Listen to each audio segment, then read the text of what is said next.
So currently in our country, we perform about 800,000 knee replacements every year.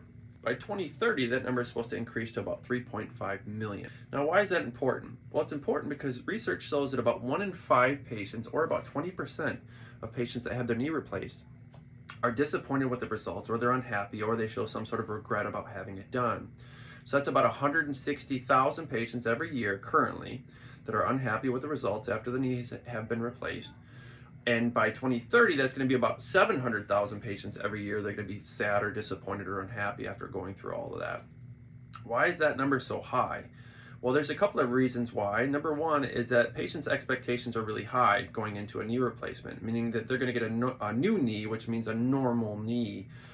So they're going to have no pain and no restrictions. And that's just not the case with a knee replacement.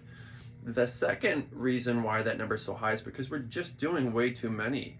A lot of patients go into a surgeon's office, they're told they have bone on bone and they have it replaced. And if you're not quite ready, your knee's not ready to have it replaced, generally you don't do very well. And there's a big discrepancy of surgeons and what they consider a bone on bone knee.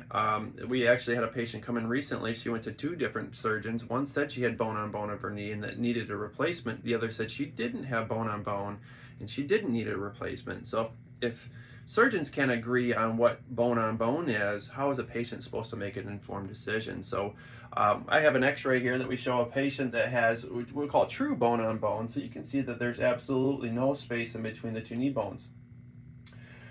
This one on the left has diminished space, but there's obviously still some room there. You can actually see the 2 bones separated pretty well. Interestingly enough, these are 2 different patients.